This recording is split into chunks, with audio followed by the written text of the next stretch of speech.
Hey guys what's up, कैसे हो, क्या चल रहा है? सब चंगा, सब मज़े में। सबसे पहले तो यार आप सभी का स्वागत है इंडिया के लार्जेस्ट लर्निंग प्लेटफॉर्म पे जिसका नाम है अनअकैडमी। ठीक है, let's crack it, let's crack it my dear, let's crack JEE with अस।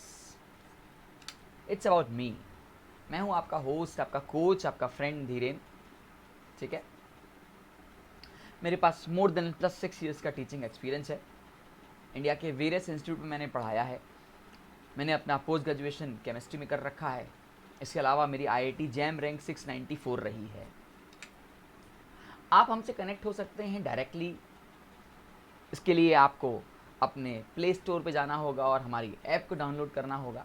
फटाफट से इस ऐप को माय डियर डाउनलोड कर लीजिए और आप हमसे कनेक्ट हो जाइए। इसके अलावा अपने भाई बहन और अपने फ्रेंड्स को भी बोलिए कि इस ऐप से कनेक्ट होंगे। ठीक है, क्या मिलेगा आपको हमसे कनेक्ट होकर, क्या बेनिफिट्स हैं?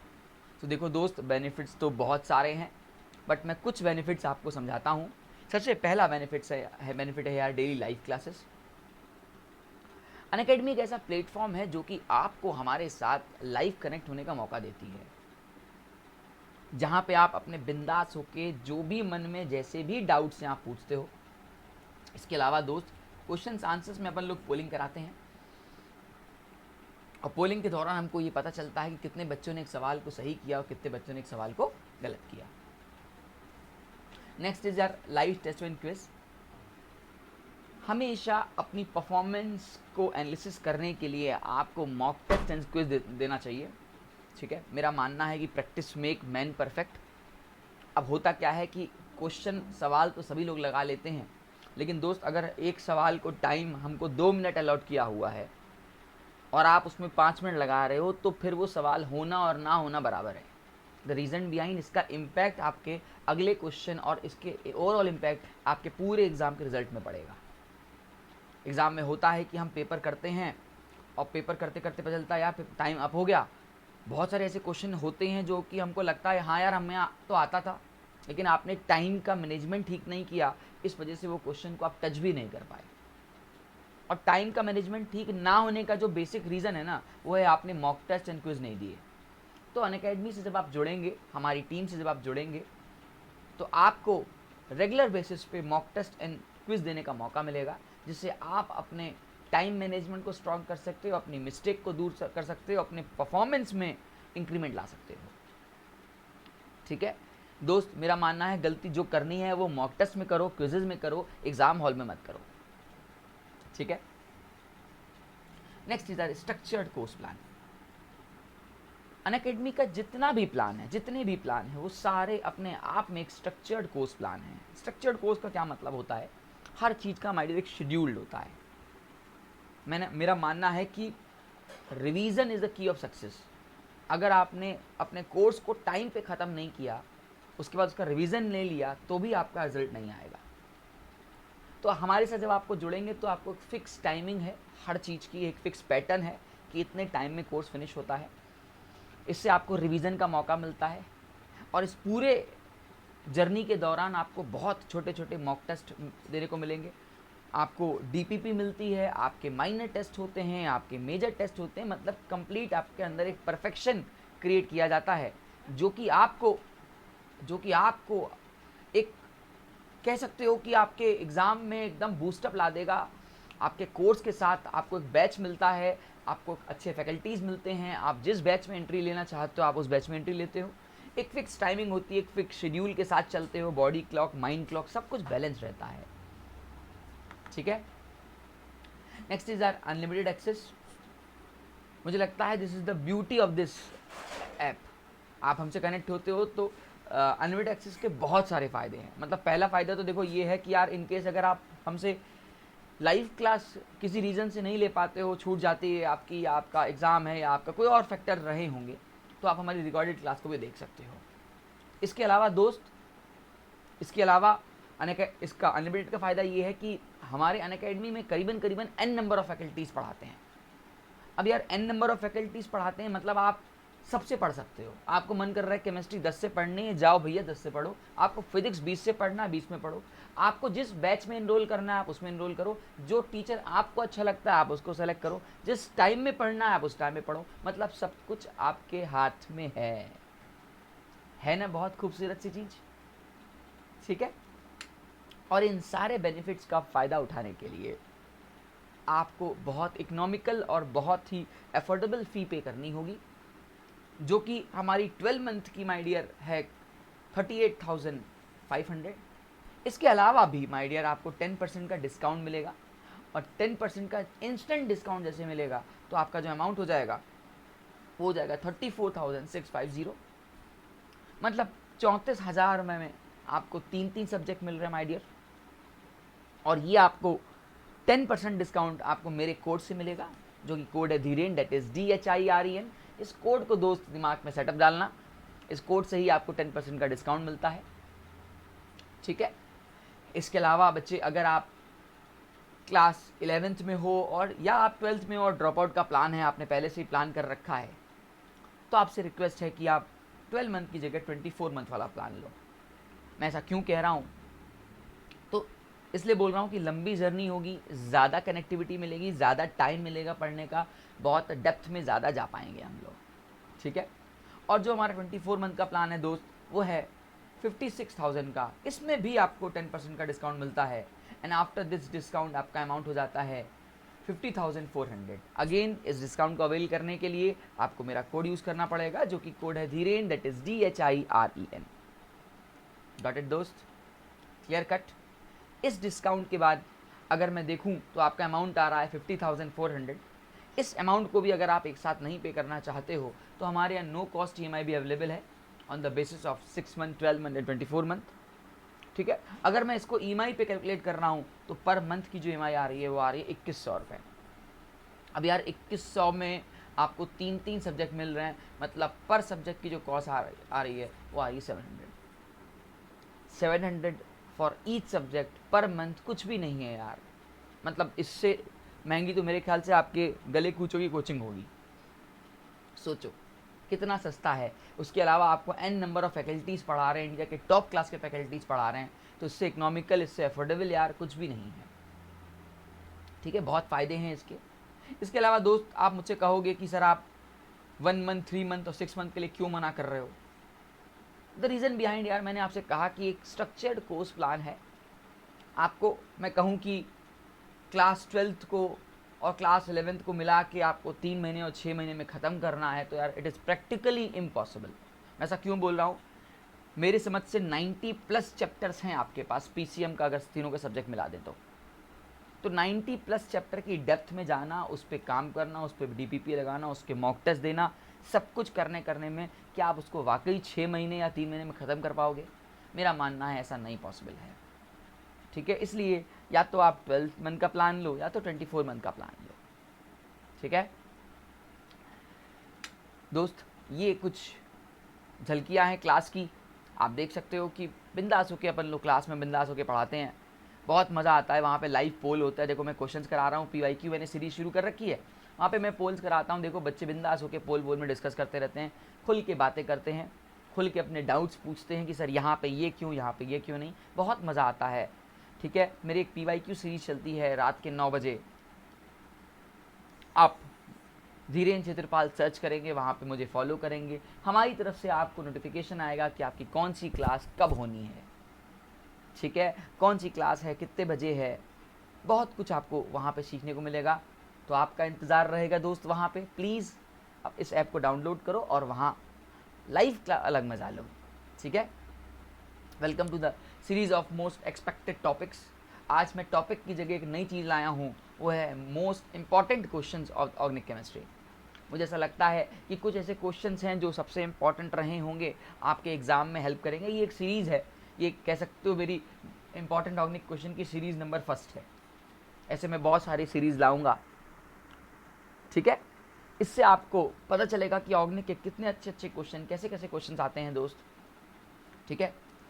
तो शुरू करते हैं अपनी इंपॉर्टेंट ऑर्गेनिक क्वेश्चंस की सीरीज़ को, ठीक है। क्वेश्चन आपके सामने आएगा, देखो आप तो कोशिश करना कि पहले वीडियो पॉज करो, उसके बाद आप उसको करो, उसके बाद मैच करो कि आपने किया है कि नहीं, क्योंकि मैं तो कंप्लीट एक्सप्लेनेशन के साथ चलूँगा। ठीक है, चलो शुरू करते हैं। सबसे पहला आपके सामने क्वेश्चन क्या बोल रहा है कि which of the following reaction which is the major product of the following reaction, इस रिएक्शन का मेजर प्रोडक्ट अपना दोस्त क्या होगा। क्या दिया हुआ इन्होंने दिया है HCl। अब HCl आपको पता है कि ऐसे ब्रेक होता है H+Cl-, वो भी कितना दे रखा है, 1 मोल दे रखा है। मुझसे बोला है कि इसका अटैक करने पर क्या यील्ड आएगी। तो देखो दोस्त, आपके सामने ये कुछ लोन पेयर्स हैं नाइट्रोजन के, ठीक है। आपको पता है कि लोन पेयर यार दो तरह के होते हैं, एक होते हैं लोकलाइज्ड और एक होते हैं डीलोकलाइज्ड। जब आप लोकलाइज्ड की बात करते हो तो लोकलाइज्ड वो होते हैं जो वहीं पे होते हैं, और जो डीलोकलाइज्ड होते हैं वो असल में रेजोनेंस में चले जाते हैं। कहाँ चले जाते हैं? रेजोनेंस में चले जाते हैं।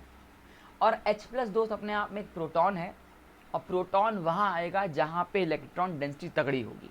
मान लोगे इस बात को, H+ वहाँ आएगा जहाँ पे इलेक्ट्रॉन डेंसिटी तगड़ी होगी। तो आपको दिख रहा है यार, यहाँ पे 2 लोन पेयर है, इसमें से ये वाला जो लोन पेयर है वो pi bond alternate lone pair, मतलब ये लोन पेयर आपका रेजोनेंस वाला लोन पेयर है, या यूँ कहूँ डीलोकलाइज्ड लोन पेयर है। जबकि ये वाला जो लोन पेयर आपको दिख रहा है ये आपका लोकलाइज्ड दिख रहा है। अब आप सोचो दोस्त, इलेक्ट्रॉन डेंसिटी कहाँ पे ज़्यादा होगी? तो मैंने अभी आपसे कहा कि इलेक्ट्रॉन डेंसिटी लोकलाइज्ड में ज़्यादा होती है इस कंपेरिजन टू डीलोकलाइज्ड के। तो डीलोकलाइज्ड वाला तो चला गया ना यार रेजोनेंस करने, वहाँ पे डेंसिटी बची कहाँ? तो H+ वहाँ आएगा जहाँ पे लोकलाइज्ड रहेगा। तो अब आप बताओ, यहाँ पे इसको H+ का अटैक कराते हैं तो नाइट्रोजन पे पॉजिटिव चार्ज, फिर उसका सॉल्ट आएगा तो मतलब प्लस और Cl- आ जाएगा। इसका मतलब दोस्त इस क्वेश्चन का आंसर हमारा क्या हो जाएगा? बी हो जाएगा। ठीक है, तो अब सवाल है कि सर ए आंसर क्यों नहीं है? तो अभी मैंने आपसे कहा कि यार ए वाला लोकलाइज्ड है, इसलिए ए आंसर को मत टिक करो। ठीक है, सी क्यों नहीं है? क्योंकि सी में देखो Cl कहाँ अटैक कर रहा है? एरोमेटिक रिंग पे अटैक कर रहा है, और HCl एरोमेटिक रिंग पे कभी अटैक नहीं करेगा। ठीक है, वहाँ पे अटैक करने के लिए हमने पढ़ा है लुईस एसिड्स होने चाहिए, तब आपको Cl अटैक करता है। क्लोरिनेशन याद करो, एनहाइड्रस Al Cl3 Lg डाला करते थे। तो यहाँ पे ऐसा उसने कुछ मेंशन नहीं किया है। ठीक है, और यहाँ पे क्यों नहीं हो रहा भाई, ये आंसर क्यों नहीं है? तो आपको दिख रहा होगा ये sp3 है, और sp3 में Cl हमेशा फ्री रेडिकल फॉर्म में आता है, तो ये HCl का कोई फ्री रेडिकल यहाँ पे दिया नहीं है, इसलिए ये भी आंसर नहीं होगा। मतलब अल्टीमेटली कहने का बस आपसे सेंस ये है कि H+ वहाँ अटैक करेगा जहाँ पे इलेक्ट्रॉन डेंसिटी ज़्यादा होगी दोस्त। ठीक है, आई होप आ रहा होगा आपको। चलो बढ़ते हैं अपने अगले क्वेश्चन की तरफ। अगला क्वेश्चन हमको क्या कहता है, यहाँ पे इन्होंने बॉन्ड्स के बारे में दिया है और बोल रहा है कि कार्बन कार्बन बॉन्ड के रोटेशन के अक्रॉस कंपेयर करो, कि मतलब हिंदी भाषा में किसके इनमें से किसके अंदर फ्री रोटेशन हो सकता है। तो देखो, फ्री रोटेशन होने का मतलब आपको अच्छी तरह पता है कि पाई बॉन्ड कभी भी फ्री रोटेट नहीं करते, लेकिन सिग्मा बॉन्ड के अंदर फ्री रोटेशन पॉसिबल है। ठीक है, पाई बॉन्ड के अंदर रिस्ट्रिक्टेड सेंटर्स होते, इसलिए रोटेशन नहीं होता है। तो आप क्या करोगे दोस्त, इसको ब्रेक करोगे। अब आप दोस्त जब इसको ब्रेक करोगे तो ब्रेक करने के बाद आप ये देखोगे कि स्टेबिलिटी कहाँ से है, कहाँ से ब्रेक की जाए कि दोनों रिंग को स्टेबिलिटी मिल जाए। अब जैसे मैं इस वाले को ब्रेक कर रहा हूँ, थोड़ा सा लॉजिकली सोचना, मैं इस वाले को ऐसे ब्रेक कर रहा हूँ, ऐसे ब्रेक करूँगा दोस्त, तो आपको कुछ ऐसी कंडीशन आएगी क्या,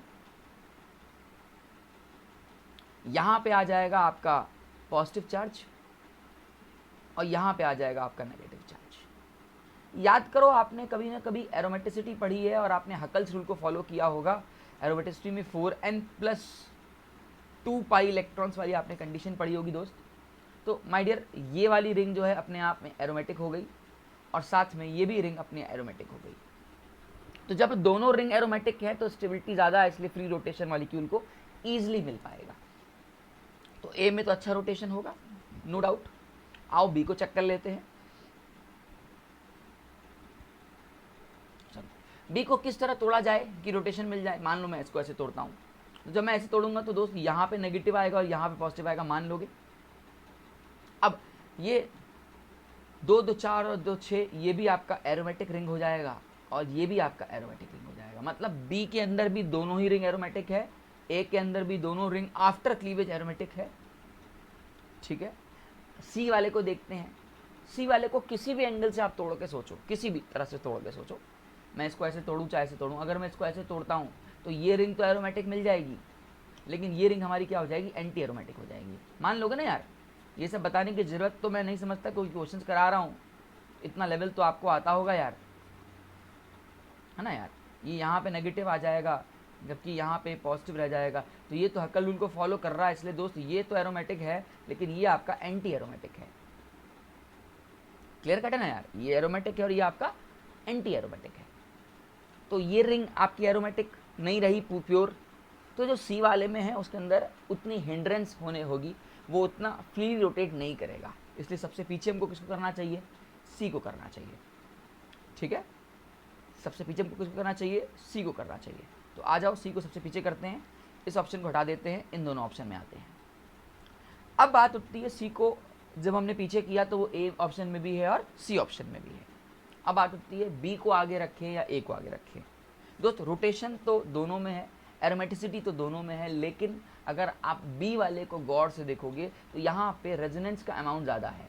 यहाँ पे देखो pi bond, alternate pi bond, मतलब तीन पाई बॉन्ड है जो रेजोनेंस के रिस्पॉन्सिबल हैं, जो एरोमेटिक रिस्पॉन्सिबल हैं, और यहाँ पे 2 से कॉन्जुगेशन हो रही है।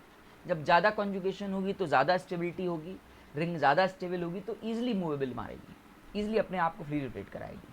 तो यहाँ पे आपको पता है कि 2 पाई रिंग्स हैं, यहाँ पे 3 पाई रिंग्स हैं, तो ज़्यादा रिंग एरोमेटिसिटिक होगी। इवन यहाँ से भी देख सकते हो, यहाँ पे 1 पाई रिंग है और यहाँ पे 2 पाई रिंग है।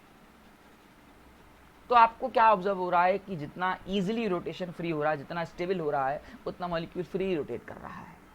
तो आप बता सकते हो कि बी और ए में कहीं ना कहीं स्लाइटली सही लेकिन ज़्यादा स्टेबल या यूँ कहूँ फ्री रोटेशन देने वाला अपना कौन सा है, बी है।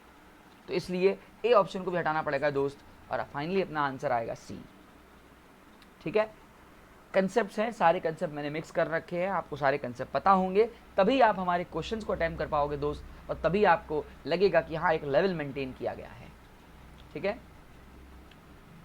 बहुत सारे बच्चों के बिट्स के एग्जाम आ रहे होंगे, बहुत सारे बच्चों के आईटी एडवांस के एग्जाम होंगे। ठीक है, तो उन सब में ये सब क्वेश्चंस आते हैं इस लेवल को मेंटेन रखने के लिए। ठीक है, चलो, अच्छा लग रहा हो तो मेरे कोड को याद रखना यार, धीरेन, दैट इज DHIREN, यहीं से आपको 10% डिस्काउंट मिलेगा दोस्त। चलो बढ़ते हैं अगले क्वेश्चन की तरफ। हमसे क्वेश्चन बोल रहा है कि इनमें से स्टेबल ट्रांस 1,4 डायमिथाइल साइक्लोहेक्सेन कौन होगा। एक बार वीडियो को पॉज करना, सोचना, फिर मैं आपको एक्सप्लेन भी करता हूं। हाँ चलो, हमको एक तो देखो ट्रांस चाहिए, पहली बात। दूसरा हमको चाहिए डायमिथाइल साइक्लोहेक्सेन। तो याद करो यार, आपने कभी ऐसे पढ़ा हो कि साइक्लोहेक्सेन इस फॉर्म से अपन लोग इसको इस फॉर्म में कन्वर्ट करते हैं, इसको इस फॉर्म से अपन लोग इस फॉर्म में कन्वर्ट करते हैं, ये इसका चेयर फॉर्म होता है दोस्त। ठीक है, और इस चेयर फॉर्म से आपको ये पता होगा कि यार इसमें 2 पोजीशंस होती हैं, एक हमारी एक्सियल पोजीशन, एक हमारी इक्वेटोरियल पोजीशन। ठीक है, ये बात शायद सबको पता होगी कि कैसे एक्सियल और कैसे इक्वेटोरियल निकालते हैं। तो मेरा मानना अपना है,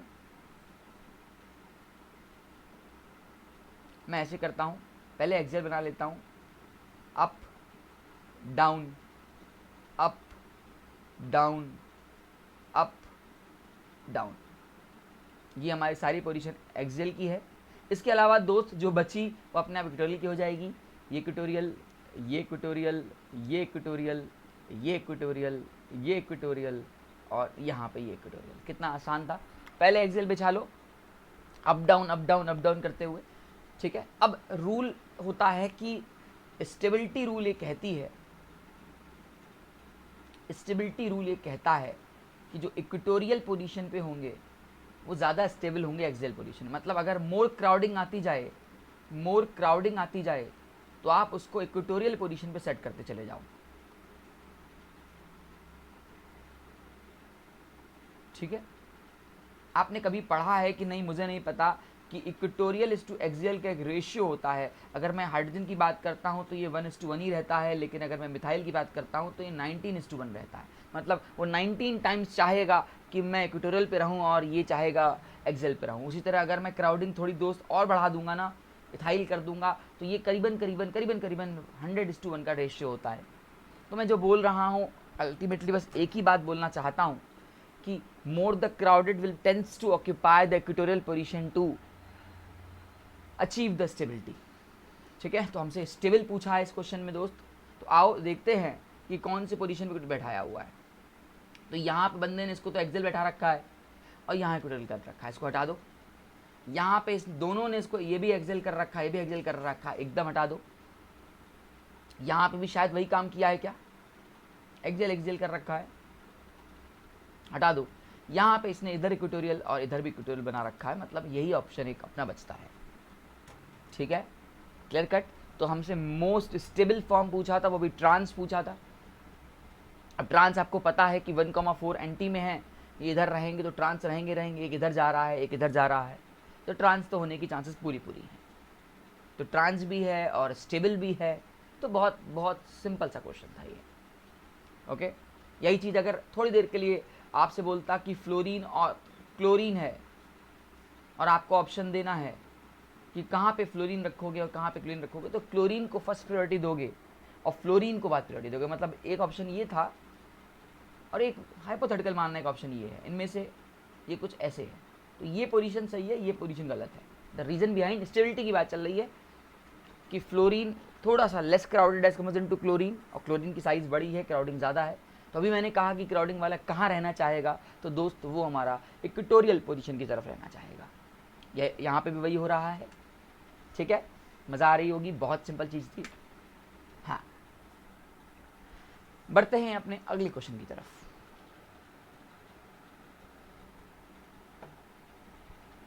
हमसे बोल रहा है सबसे पहले, among the following the Newman projection of meso 2,3 butane डायऑल।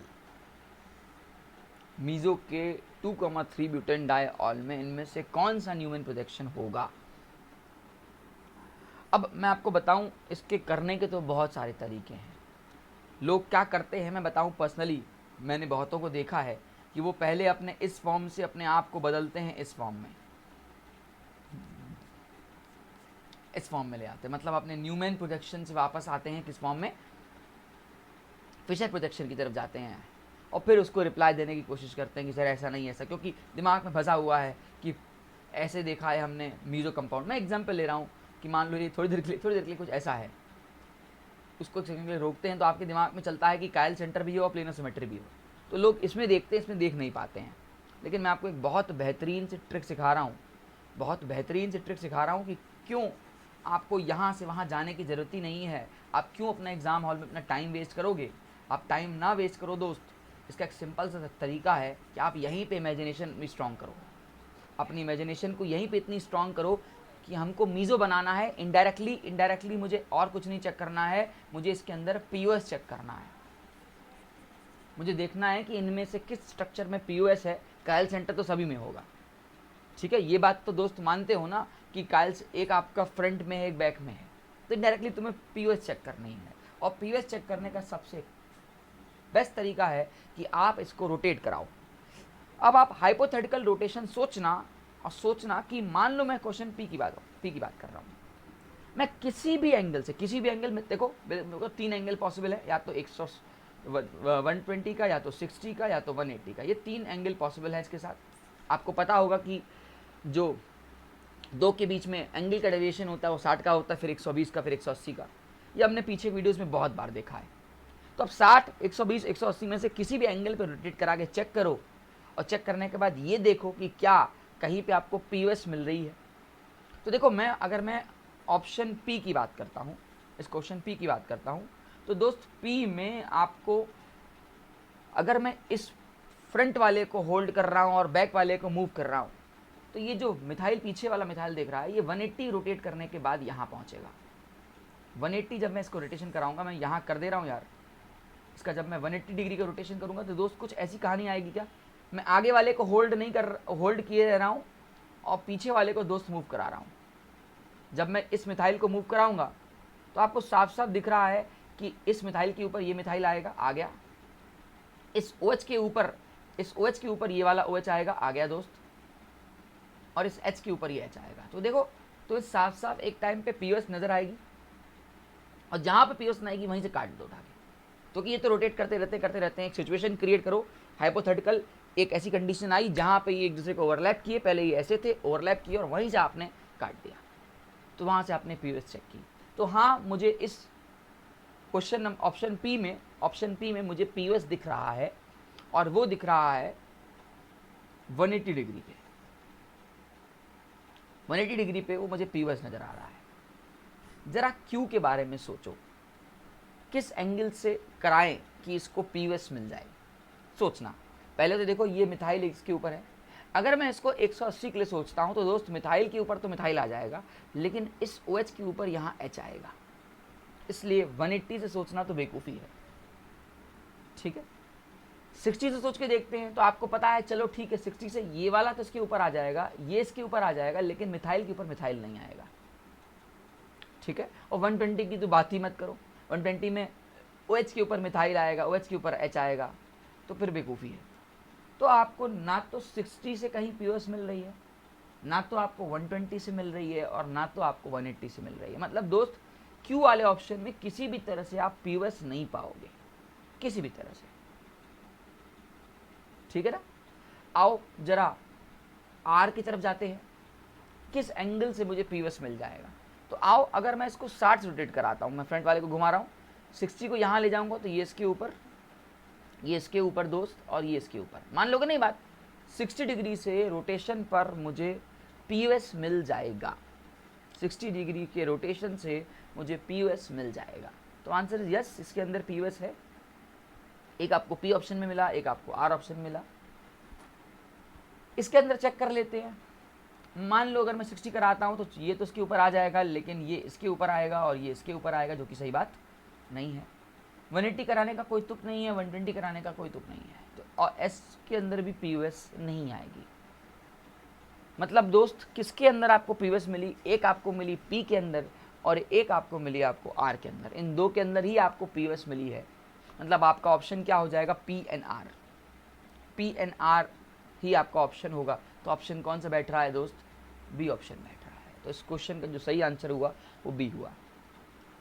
अभी आपको लग रहा है मैं एक्सप्लेन कर रहा हूं तो ये टाइम लग रहा है, लेकिन जब आपको आएगा ना तो आपका दिमाग मात्र और मात्र 20 से 30 सेकंड में इसका जवाब दे देगा। अब आप सोचो कि पहले आप ये कर रहे हो, फिर आप उसको उठा के फिशर में लेके जाओगे, और फिर आप वापस आके सोचोगे, तो बहुत मेहनत का वाला काम है। तब तो आप खा जाओगे क्वेश्चन का 4-5 मिनट। जो क्वेश्चन 30 सेकंड से 45 सेकंड में एंड अप होना चाहिए, उसको आप 5 मिनट लोगे, तो वो क्वेश्चन होना और ना होना अपने आप में बराबर है। ठीक है दोस्त, पक्का? चलो बढ़ते हैं आगे। अगला question, question number 5। Question number 5, सोचिए, वीडियो को पॉज करिए और देखिए आपके हिसाब से क्या आंसर आ रहा है।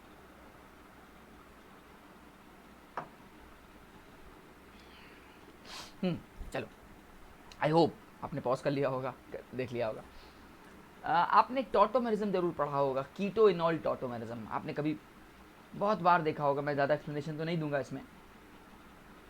आपको पता होगा कि कीटो से इनॉल और इनॉल से कीटो फॉर्म जाया जाता है, और नॉर्मल टर्म्स एंड कंडीशन में आपको कीटोन ज़्यादा स्टेबल दिखता है इनॉल से।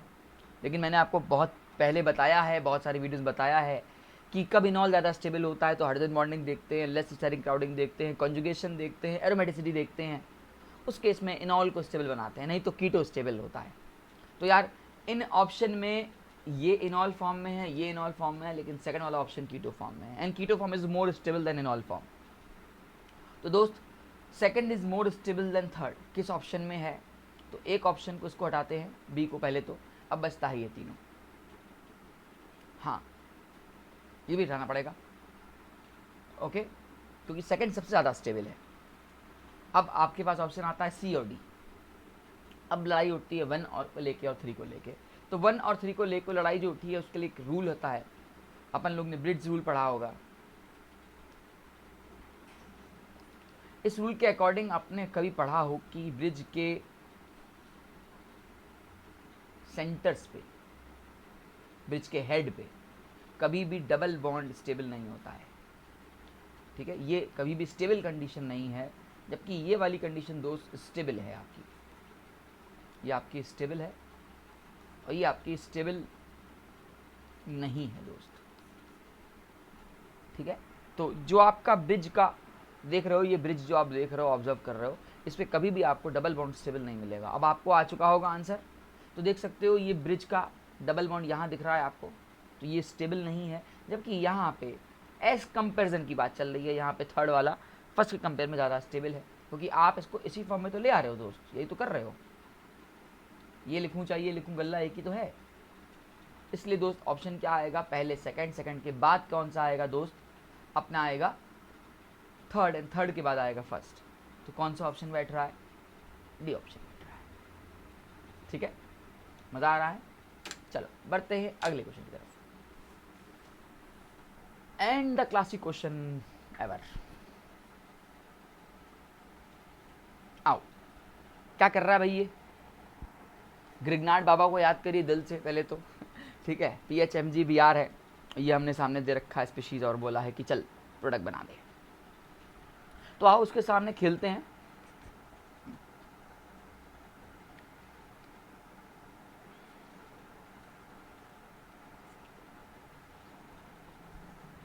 आप सोचो कि अगर मैं पीएच का अटैक कराता हूँ, P-MGBr का,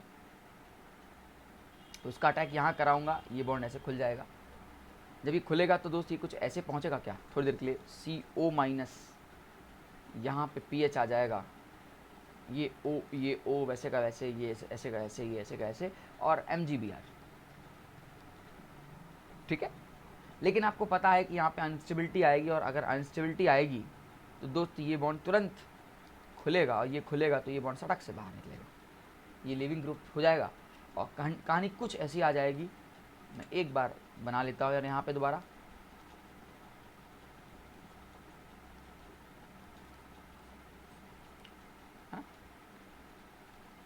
ये था, इस बॉन्ड को आपने ऐसे ब्रेक किया तो ये C डबल बॉन्ड O वैसे का वैसे, यहाँ आ गया दोस्त PH, ये एक O आपके सामने, एक वैसे का वैसे, वैसे का वैसे, वैसे का वैसे, और यहाँ पे O के साथ MGBr आ गया होगा या OH आ गया होगा,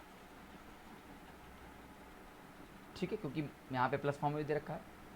तो ये आपका एक फॉर्म ये बना, और चूंकि आपके पास बंदे ने क्वेश्चन में ग्रिग्नार्ड एक्सिस में दे रखा है, तो आप फिर से PHMGBr करा सकते हो और फिर से इसका बॉन्ड ब्रेक कर सकते हो, ये अटैक ऐसे, ठीक है। मतलब फिर से ये खुलेगा तो एक पीएच आपका दोस्त यहाँ पे, एक पीएच आपका दोस्त यहाँ पे, ये आपका O, और ये वैसे का वैसे, वैसे का वैसे, वैसे का वैसे, वैसे का वैसे, और ये OH। अब आपको फिर से वही कहानी नज़र आ रही होगी दोस्त, यहाँ पे स्टेबिलिटी आपको मिलने नहीं वाली, इसलिए आप तुरंत इसको भी ब्रेक करोगे, ये लीव करके बाहर निकल जाएगा, और आपको पहले कीटोन तैयार होगा, प्लस बाय प्रोडक्ट में जो आपको निकलना होगा निकलेगा, मतलब एक OH निकलेगा, ये वैसे का वैसे, एक नंबरिंग कर लेते हैं यार, 1 2 3 4, 1 2 3 4, और ये ऐसे OH, ठीक है ना। तो ये तो मेरा बाय प्रोडक्ट है, इससे मतलब नहीं है मेरे को। अभी तो फिर से ये प्रोडक्ट है, और फिर से इस पर ग्रिग्नार्ड लगाया जा सकता है, यार जगह थोड़ी सी कम है, सॉरी। फिर से आप इसमें ग्रिग्नार्ड लगाओगे PHMGBr, अब ये खुलेगा यहाँ नेगेटिव और यहाँ आएगा पॉजिटिव, तो कुछ ऐसे बन जाएगा दोस्त, यहीं कर दे रहा हूँ, O- PH PH PH MGBr, इसके बाद आप S+ का अटैक कराओगे, और फाइनली 3 डिग्री अल्कोहल बन जाएगा। ये तो हम बहुत अच्छे से जानते हैं कि कीटोन कभी भी ग्रिग्नार्ड से रिएक्ट करता है तो 3 डिग्री अल्कोहल बनाता है।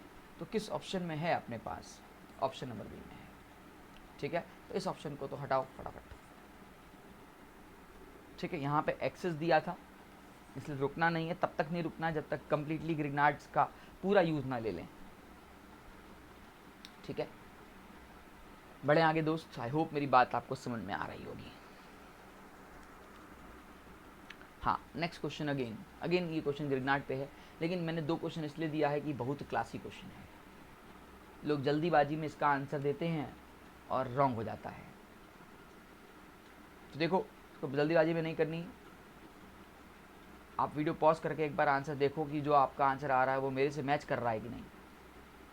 तो देखो, आपको यहाँ रेजोनेंस दिख रही होगी, CH3 माइनस MgBr है। तो ये बॉन्ड दोस्त ऐसे ब्रेक होगा, ये बॉन्ड दोस्त ऐसे ब्रेक होगा। पहले याद रखना, पहले ये सिचुएशन कुछ ऐसी होने वाली है, O माइनस यहाँ डबल बॉन्ड और यहाँ आएगा पॉजिटिव। इसके बाद CH3 MgBr का अटैक होगा, ये अटैक यहाँ होगा, ये बाकी तो Mg आपके पास है ही है। तो दोस्त ये कुछ आपको ऐसे नज़र आते हुए नज़र आ रहा होगा, यहाँ पे O नेगेटिव, यहाँ पे CH3 और यहाँ पे Mg प्लस Br माइनस, चूँकि H प्लस था ही था आपके पास, तो ये OH और ये CH3, ये आपका बना दोस्त इनॉल। लेकिन आपको पता है कि टॉटोमराइज किया जा सकता है इसको एसिडिक टॉटोमरिज्म के तौर पर, और ये आपका कीटोन बन जाता है, और इसको अपन लोग कीटो फॉर्म में ले आते हैं। तो इसका जो सही आंसर है वो अपने पास क्या है, बी आंसर सही है। अब यहाँ पे सवाल देने का मेरा मोटिव क्या था, लोगों की जो मिस्टेक होती है, जो मिस्टेक बता रहा हूँ, जो कॉमन मिस्टेक है, सभी लोग करते हैं यार, उनको क्या लगता है योर मिस्टेक। आदत हो गई है बच्चों की मिस्टेक को पहचानने की, कि ये गलती पक्का वो करेगा। अगर वो क्या करता है, आप एक्चुअली क्या पढ़ के आए हो, गलती आपकी नहीं है, आप सीधे पढ़ के आए हो कि यार MgX है, और सर ने तो आपको ये सिखाया है कि भैया ये इस पर अटैक करेगा खुल जाए, बस आपने इतना पढ़ा है, आपने ऐसा पढ़ा है।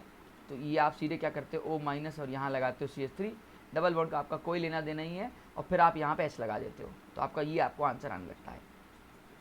आपको ये लगता है कि आपका ये आंसर होगा, और आप खटक से कोई ऑप्शन में टिक होगा, हाँ भाई ऑप्शन A में टिक करने चले जाते हो। तो एग्ज़ाम में ऐसे भी ऑप्शन होंगे जो कि तुम्हारी आँखों को मजबूर करेंगे, नहीं मुझे ही टिक करो ठीक है, और वो आंसर होता नहीं है। ठीक है, ये आपकी मिस्टेक है।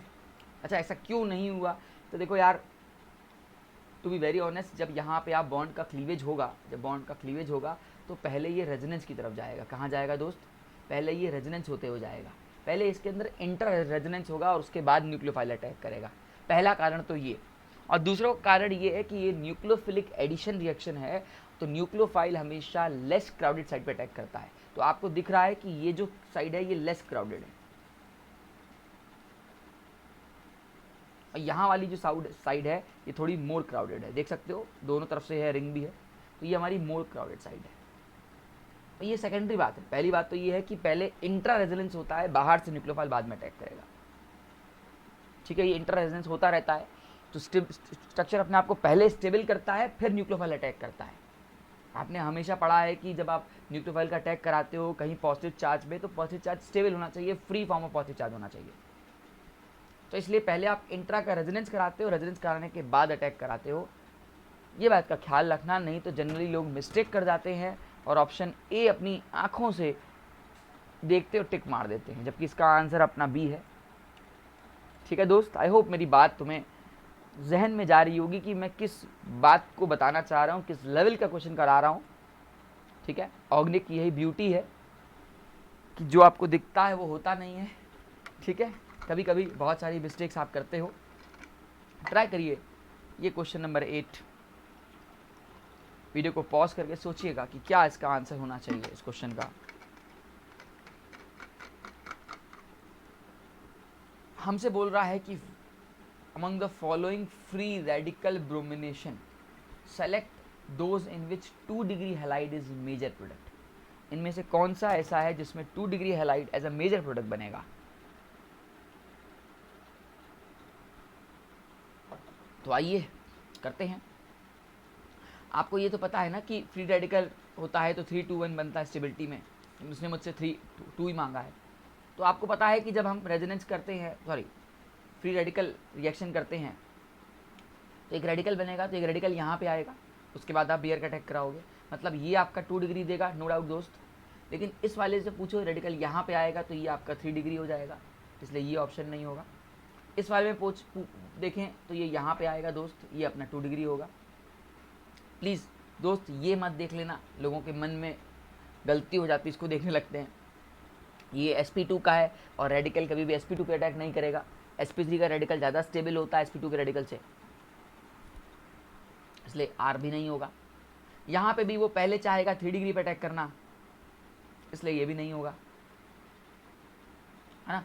यहाँ पे भी वो 3 डिग्री पे अटैक करना चाहेगा, इसलिए ये भी नहीं होगा यहाँ पे, लेकिन उसके पास कोई ऑप्शन नहीं है तो ये 2 डिग्री पे अटैक करेगा।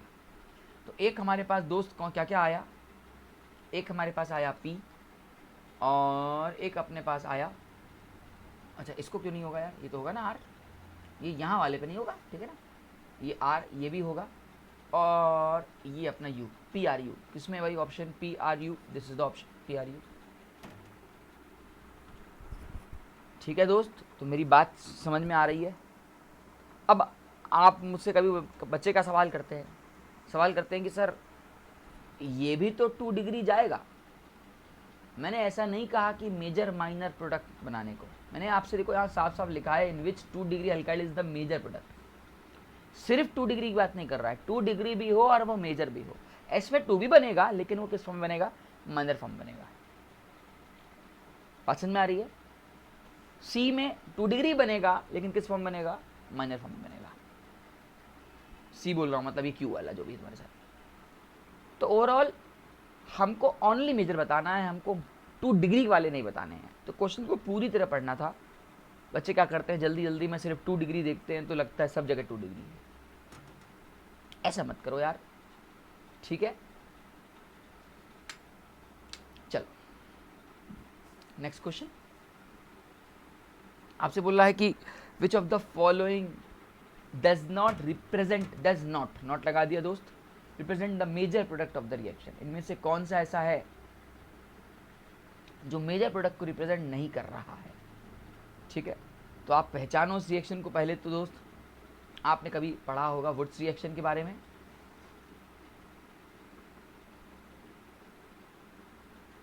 ये वुड्स रिएक्शन ही है, सोडियम ड्राईथर, सोडियम ड्राईथर, ड्राईथर, सोडियम ड्राईथर, ठीक है।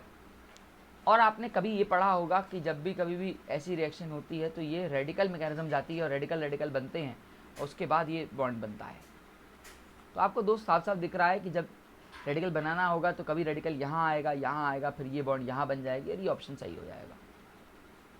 मतलब ये क्वेश्चन सही, मतलब ये रिएक्शन सही है। अगर ये रिएक्शन सही है तो डज नॉट बोला, इसका मतलब ये ऑप्शन नहीं होगा हमारा, है ना। सेम एज इसमें इसका प्रोडक्ट, एक रेडिकल यहाँ आएगा, एक रेडिकल यहाँ आएगा तो यहाँ बॉन्ड बन जाएगा, मतलब ये भी रिएक्शन सही है और ये इसका ऑप्शन नहीं होगा क्योंकि डज नॉट बोला है।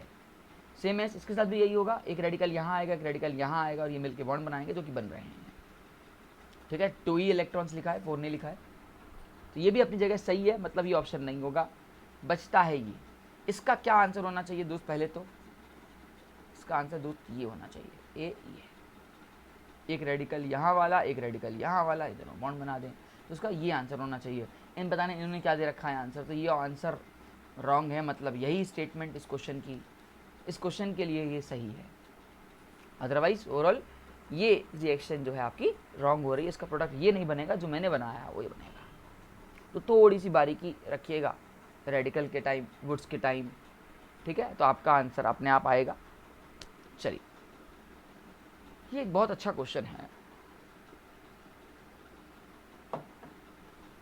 हाँ, आपसे बोल रहा है above product will obtain in better yield, better yield मतलब अच्छी यील्ड में चाहिए। अच्छा, ये कौन सी डिग्री है दोस्त, ये कौन सी डिग्री है, ये 3 डिग्री है। अब मेरी बात सोचो, याद रखना, मैं बहुत बार बताया है, आप मेरी पीछे की मैकेनिज्म, रिएक्शन मैकेनिज्म की वीडियो देखोगे फ्री रेडिकल में, तो मैंने इस क्वेश्चन को वहाँ पे भी कराया है और वहाँ पे बहुत शिद्दत से इसका एक्सप्लेनेशन भी दिया है, ठीक है। याद करो कि जब आप क्लोरिनेशन करते हो उसका रेशियो 1:3.8:5 का होता है, जबकि जब ब्रोमिनेशन करते हो तो 1:82:1600 का होता है। तो याद रखना है कि जब भी आपको 3 डिग्री की कभी भी यील्ड चाहिएगी तो आप उसमें ब्रोमिनेशन किया करिए, मतलब Br2 का अटैक किया करिए, ठीक है, ये बात याद रखनी है। और दूसरी बात मैंने ये भी आपको बताई होगी कभी ना कभी कि यार ब्रोमिनेशन आपका एंडोथर्मिक होता है और एंडोथर्मिक में जो यील्ड का ये जो गैप देख रहे हो ये नियरली करीबन 1.5 किलो कैल का होता है। ये आपकी 1 डिग्री, ये आपके 2 डिग्री, ये 3 डिग्री, तो 3 डिग्री की एनर्जी कम होती है एनर्जी वर्सेस रिएक्शन कोऑर्डिनेट के ग्राफ में। 1 डिग्री एनर्जी भी ज़्यादा होती, 3 डिग्री की एनर्जी भी कम होगी, तो रेडिकल का अटैक 3 डिग्री वाले पे ईजिली होगा। इसलिए आप हमेशा ब्रोमिनेशन करते टाइम Br को अपना यील्ड मानते हो अगर आपको 3 डिग्री की यील्ड चाहिए। वहीं अगर आपको 1 डिग्री की चाहिए तो आप क्या यूज़ करोगे, Cl2 यूज़ करोगे, वहाँ पे चूंकि फिर क्राउडिंग आने लगती है, वहाँ पे फिर क्राउडिंग, क्योंकि दोनों का रेशियो तो बराबर आने लगता है, क्राउडिंग आने लगती है, इसलिए हम लोग क्लोरीनेशन प्रेफर करते हैं। तो याद रखना 3 डिग्री के लिए आप ब्रोमीन को एज अ बेटर यील्ड मानते हो और 1 डिग्री के लिए क्लोरीन को आप एज अ बेटर यील्ड मानते हो। ठीक है, मेरी बात आपको समझ में आई होगी दोस्त, आई होप। ओके, बढ़ते हैं अपने नेक्स्ट क्वेश्चन पे। हाँ, क्या है क्वेश्चन भाई? हमको आर फॉर्म दिया है 3 ब्रोमोसाइक्लोपेंटीन का। आर फॉर्म दिया है 3 ब्रोमोसाइक्लोपेंटीन का, और इसको इन्होंने रिएक्ट कराया है Br2CCl4, मतलब पोलर नॉन पोलर सॉल्वेंट के साथ, non polar solvent. Br2 non polar solvent है, और इन्होंने कहा है कि 2 प्रोडक्ट बने हैं, एक प्रोडक्ट आपका Y बना है, एक प्रोडक्ट आपका Z बना है। ठीक है भाई, एक आपका Y बना है, एक आपका Z बना है, बन गया दोस्त। ओके, ये Y बनाया है, Z बनाया है। अब इन्होंने कहा है कि Y is not optically active, इसका मतलब वो मान के चला Z ऑप्टिकली एक्टिव रहा होगा। हमको बताना है कि what is the structure of Y। पहले तो Br2CCl4 को देख के कुछ ऐसी फीलिंग आने लगती है क्या, इसको हम लोग एंटीप्लेनेरिटी बोलते हैं। मैं रिएक्शन मैकेनिज्म में बहुत बार मैंने इसको बताया है कि ये Br में ब्रेक होता है ना, और ये इसका ऐसे अटैक होने लगता है।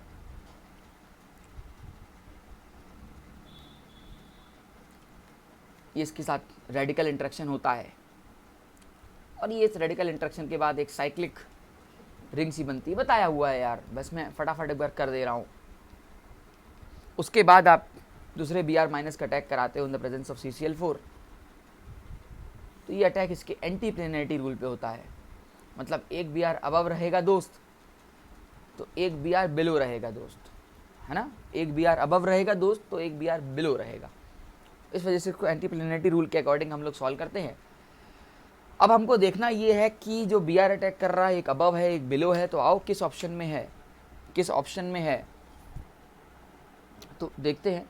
यहाँ पे देखो Br है, देखो इसको तो हटा दे, पहले ए को मान लोगे, है ना, और डी को हटा दें और ई को हटा दें। जो खेलना है क्वेश्चन है वो बी और सी में है। देखो एग्ज़ाम में ना आप ऑप्शन को एलिमिनेट कर किया करो, इससे तुम्हारा दिमाग सिर्फ उस जगह दौड़ेगा जो 2 ऐसे होंगे जिसमें एक पे बुद्धि लगानी है, तो 5 बुद्धि लगाओगे बैठ के आप। मैं जनरली जब पेपर करता था, IIT JAM रैंक 694 लाई हुई है, इसलिए मेरा एक्सपीरियंस ये कहता है कि यार एलिमिनेशन कर दिया करो। कभी कभी क्या होता है, क्वेश्चन को पूरा पढ़ने की ज़रूरत ही नहीं है, बहुत सारी चीज़ें ऐसी होती हैं कि आप ऑप्शन देखोगे और आपको आंसर आ जाएगा, आप ऑप्शन एलिमिनेट करो, ये भी नहीं हो सकता, ये भी नहीं हो सकता, तो बचा यही, आप टिक मार के चल दो। आपको टाइम सेव करना है दोस्त यार, केमिस्ट्री बैकबोन है पूरे ओवरऑल पेपर की।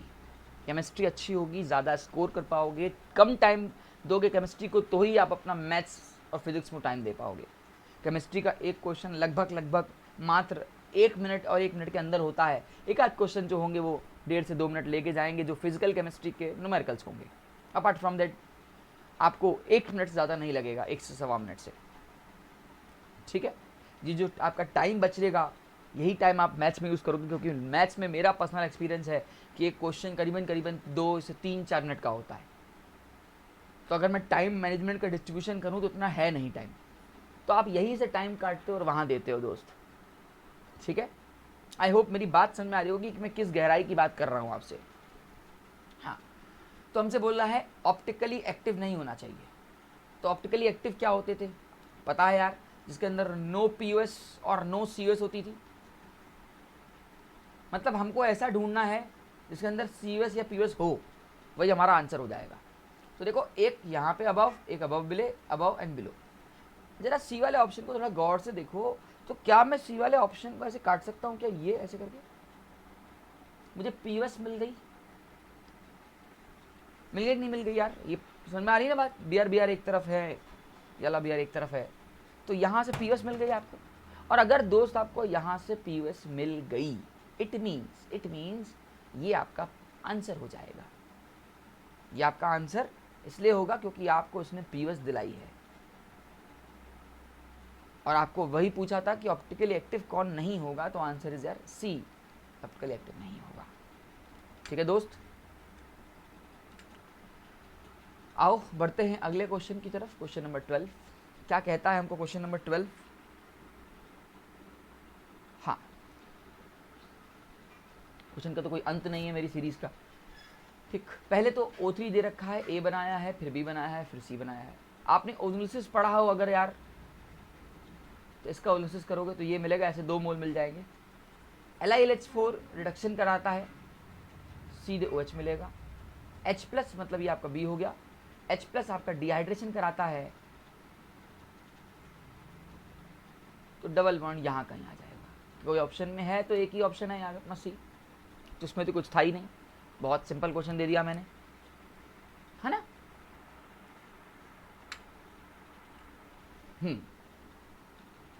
अब अगला क्वेश्चन, क्वेश्चन नंबर 13, ये क्या कह रहा है? विच of the following can be best describe for this reaction. इस रिएक्शन के लिए भाई कौन सा प्रोडक्ट सही होगा? तो ये तो बच्चों ने तो ये तो पढ़ा है सर, ये मार्कोनिकॉफ है सर। अब बच्चे पढ़ के आते हैं ज़्यादा हाइड्रोजन पे हाइड्रोजन अटैक करो, फिर न्यूक्लियोफाइल को वहाँ अटैक करो जहाँ मोस्ट स्टेबल कार्बोकैटायन है। लेकिन उसने ये नहीं पूछ लिया, उसने पूछ लिया बताओ उसकी स्टीरियो क्या होगी। ऑर्गेनिक केमिस्ट्री को करने के लिए उसकी स्टीरियो का अगर आपने ख्याल नहीं रखा तो फिर आपने ऑर्गेनिक पढ़ी तो सही, लेकिन वो अधूरी पढ़ी। ऑर्गेनिक को पढ़ने के साथ उसका स्टीरियो का जरूर ख्याल रखा करिए। ठीक है, खासकर जेई एडवांस में तो स्टीरियो के साथ ही क्वेश्चन पूछता है। ऐसे ऑप्शन देगा कि आपको लगेगा ये भी हो सकता है, ये भी हो सकता है, उसका आपको उस टाइम इसका स्टीरियो काम आएगी।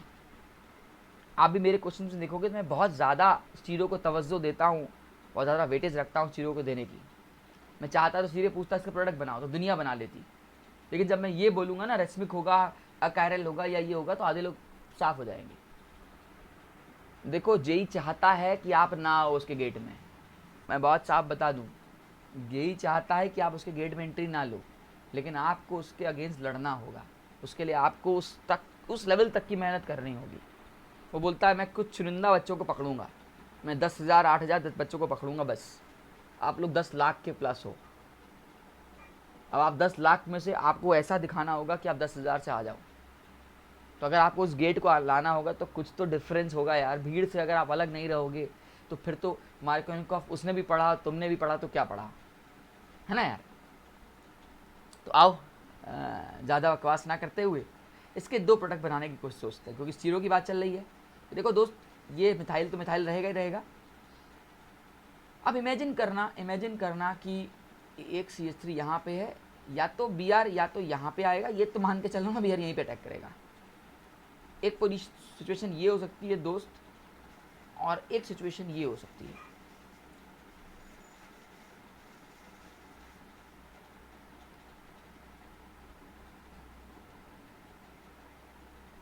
ठीक है, अब देखो 2 पॉसिबिलिटी है, क्योंकि sp2 है न्यूक्लियोफाइल कार्बोकैटायन, जब यहाँ आएगा तो ये प्लेनर हो जाएगा, और जब प्लेनर होगा तो nucleophile can attack above the side and can below the side.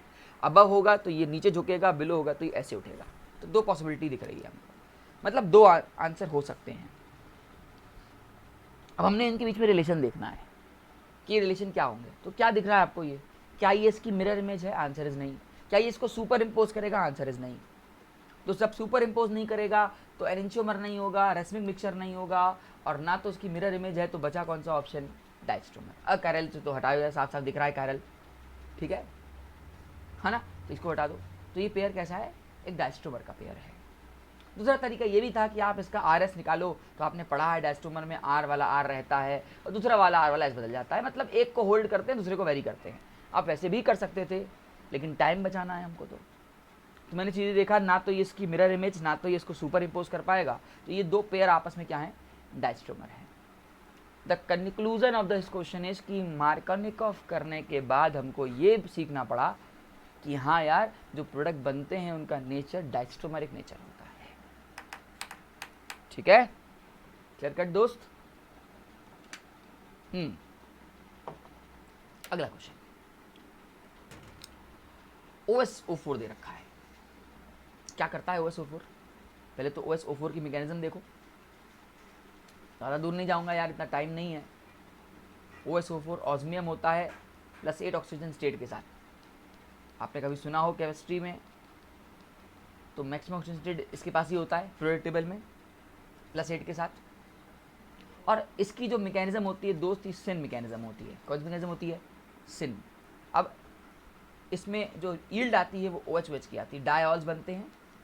यहाँ आपको दिख नहीं रहा होगा, यहाँ आपको दिखेगा कि आपको डायऑल्स की यील्ड बनती है। मतलब ये जो OH आएगा ना, सिन आएगा, मतलब एक साइड से अटैक करेगा। तो पहले किस ऑप्शन का हैप्पी बर्थडे करें? किस ऑप्शन का हैप्पी बर्थडे करें? सी का और डी का? हटाओ भैया, तुम्हारा काम खत्म। अब बात उठती है ए और बी में। देखो यहाँ पे जीरो कैसे काम आएगी। हमसे बोल रहा है कि एक्स भी बनेगा और वाई बनेगा, लेकिन जो रेशियो होगा वो 12:1 का होगा। तो हो तो दोनों सकते हैं, लेकिन हमको इसमें से एक्स बताना है, अब मेजर ढूंढना है। तो लॉजिक सोचो दोस्त, अगर मैं OH OH तीनों में लेता हूँ तो ये हिंड्रेंस तो कुछ ऐसी मिलेगी क्या? ये रिंग है, OH भी मेरी तरफ और ये वाले OH भी तरफ, तो तीनों एक तरफ आने लगेंगे। जब तीनों एक तरफ आएंगे तो वहाँ पे रिपल्जन आएगा। जबकि एक में, ए ऑप्शन में देखो, एक आपका OH मेरी तरफ है और दो मेरे से दूर हैं, कुछ ऐसे, ये कुछ ऐसे, तो रिपल्जन थोड़ा क्या होगा? कम होगा। रिपल्जन कम होगा तो स्टेबिलिटी क्या होगी दोस्त? ज़्यादा होगी। दैट्स वाई इसका जो सही आंसर हो जाएगा वो अपना क्या हो जाएगा? ए हो जाएगा। ठीक है, बी आंसर होगा, लेकिन किस फॉर्म में होगा? वाई फॉर्म में होगा। हमसे उसने एक्स पूछा है, पॉसिबिलिटी पूछता तो X and Y both, A and B both, but the major is our A1। ठीक है, ठीक, आई ना स्टीरियो, लिया ना हमने स्टीरियो से मजे। चलिए अब देखते जाइए स्टीरियो के खवा के कितने मजे आते हैं। इस क्वेश्चन में अगेन क्या पूछ रहा है आपसे? मेजर प्रोडक्ट पूछ रहा है कि आप इसका मेजर बता दो। ठीक है, अगेन यार Br2 पानी है। अब आपको पता है कि ये भी एंटी पेनिनिटी रूल को फॉलो करता है। क्वेश्चन को करने के लिए ये पता होना चाहिए यार, ये सब चीज़ें। ये मान के चल रहा हूँ कि आपको ये सब पता है कि एक तरफ OH आएगा और एक तरफ Br आएगा, और OH Br एक दूसरे के क्या होंगे? एंटी होंगे दोस्त। एक तरफ OH आएगा, एक तरफ Br आएगा, और OH और Br एक दूसरे के एंटी होंगे, है ना। तो पहले तो ये सोचो कि किस तरफ OH लाए, किस तरफ Br लाए। पहले तो किस ऑप्शन का हैप्पी बर्थडे करें। देखो ये ऑप्शन देखो, एक ही तरफ OH है, एक ही तरफ Br है, हटा दे इसको, है ना। हमको तो क्या करना है? Br और OH एक तरफ लाना है, मतलब एंटी पे लाना है, ये एंटी लाना है, एक अबव द एक बिलो द, है ना। तो क्या मैं इसको ऑप्शन हटाऊं? हटाया। इस ऑप्शन को भी हटाऊं? हटाया। बचा कौन सा ऑप्शन? सी और डी। अब यहां बुद्धि लगाओ, अब यहां बुद्धि लगाओ। सी और डी में Br और OH, Br और OH अपोजिट में, मतलब सी और डी में से कोई एक आंसर होने वाला है। अब आगे की बुद्धि ये कहती है कि चूंकि ये न्यूक्लियोफिलिक एडिशन रिएक्शन है and nucleophile always attack to the most stable carbocation. तो आप बताओ, कार्बोकैटायन तो कुछ सेकंड के लिए यहाँ देख लो, हाइपोथेटिकली सोचो कार्बोकैटायन यहाँ आया होगा, तो ज़्यादा स्टेबल कौन सा रहा होगा? मतलब वाटर कहाँ अटैक करेगा? वाटर अटैक करेगा यहाँ वाले पे, ए इधर वाले साइड पे। किस में अटैक कर रहा है? ए इसमें अटैक कर रहा है। तो कौन सा ऑप्शन हो गया? डी। कौन सा ऑप्शन नहीं हुआ? अच्छा सी। तो इस क्वेश्चन ने दो बातें पूछी, एक तो आपसे उसकी स्टीरियो पूछी, और दूसरी बात आपसे उसकी मैकेनिज्म पूछी। बिना मैकेनिज्म का, बिना स्टीरियो के ये सवाल हिलता भी नहीं। ठीक है, लेवल देख रहे हो, मौज आ रही है। कैडी मौज होती है क्लास में तो और मौज होती है भाई। अभी तो आप यहाँ क्वेश्चन कर रहे हो। ठीक है, क्वेश्चन नंबर 16।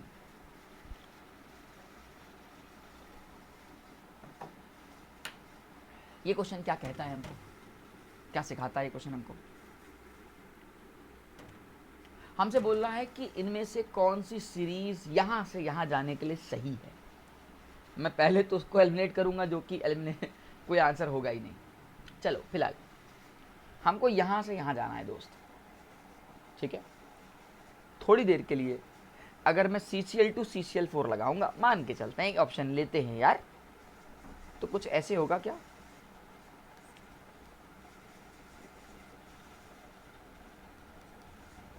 अगर मैं Cl2 CCl4 लगा रहा हूं तो इसका आंसर तो ये आ जाएगा। Br को कहां लेके जाएगा? अब Br2 क्या हवा में आएगा? तो फटाफट इस ऑप्शन काटो, है ना। अच्छा, अच्छा चलो एक बार ऑप्शन बी को भी देख लेते हैं यार। अगर मैं HBr लेता हूँ, पहले बोला HBr लो हैं, तो HBr तो मार्कोनिकॉफ करवा देगा, HBr तो उसका मार्कोनिकॉफ करवा देगा, और जब दोस्त इसका मार्कोनिकॉफ कराएगा तो Br तो यहाँ आएगा हैं। अब क्या Cl हवा में आएगा, Cl2CCl4, तो मतलब ऑप्शन बी भी नहीं हो सकता। जो असली लड़ाई पता है, जो असली लड़ाई है वो ऑप्शन सी और डी में है। मैं पहले यहाँ रब कर देता हूँ थोड़ा सा यार। जो आपकी असली लड़ाई है वो सी और डी में है, उसको सीखना है।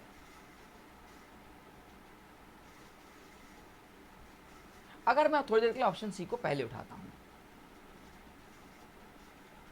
तो भी कोई काम का नहीं है तो भी कोई काम का नहीं है। Cl2 CCl4 उठाया है बंदे ने, तो आपको पता है कि HCl यहाँ आया, HCl यहाँ आया। अब बियर का अटैक कराओ, NBS तो कहाँ से अटैक करा दोगे?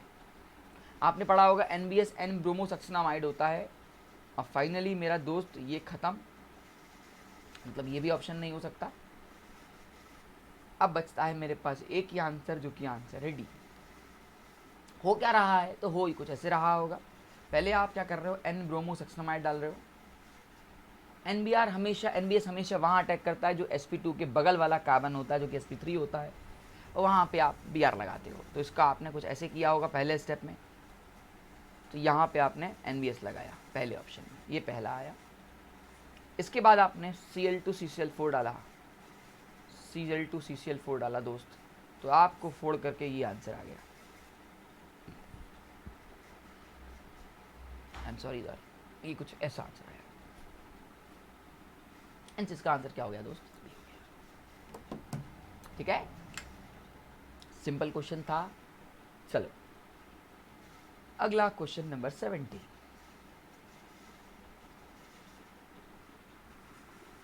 ये क्या कह रहा है क्वेश्चन?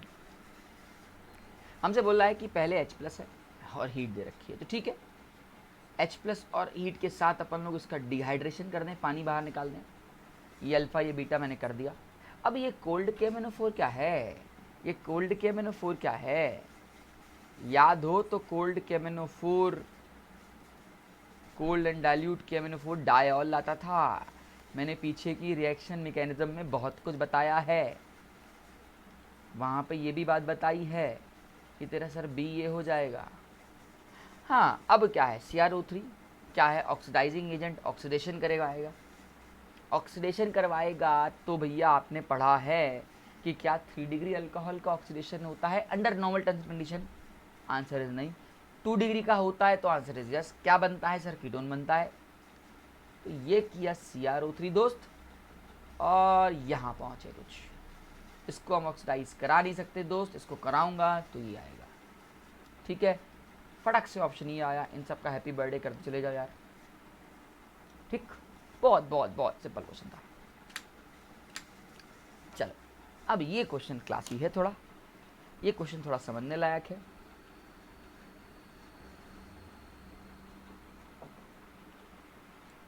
हाँ, क्या कह रहा है ये क्वेश्चन हमसे, क्या चाहता है?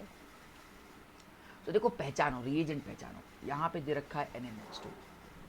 अगर आपको पता हो कि NaNH2 यहाँ पे तगड़ा बेस का काम करने वाला है, और इसको मैं शिद्दत से लिखूँ तो ये ऐसे है क्या? यहाँ पे बेंजीन बनाई हुई है,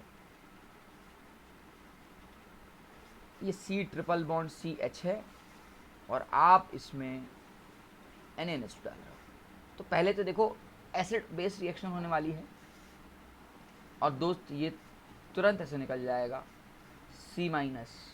ठीक है, यहाँ पे Na+ बन जाएगा, प्लस अमोनिया बाहर निकल जाएगी। इससे मेरा मतलब नहीं है अमोनिया से, मेरा ये बना। अब सेकंड नंबर पे उसने OTS डाला है, तो OTS तो भैया लिविंग ग्रुप है, लिविंग ग्रुप नहीं, तगड़ा लिविंग ग्रुप, मर रहा होगा निकलने के लिए। और यहाँ पे हमने आपको SN रिएक्शन पढ़ाई है दोस्त, ये खड़क से इस पे अटैक, ये बाहर है ना, तो कुछ ऐसी आ जाएगी दोस्त कंडीशन।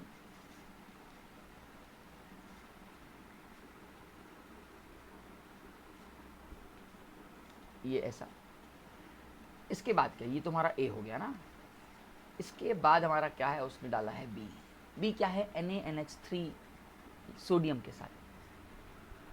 याद हो ये बात, तो ये भी हमने पढ़ा है, ये हमारा ब्रिज रिडक्शन होता है, और ब्रिज रिडक्शन अल्काइन को ट्रांस अल्कीन में कन्वर्ट करता है। तो ये अल्काइन को अपने ट्रांस अल्कीन में लेके जाएगा, तो कुछ ऐसे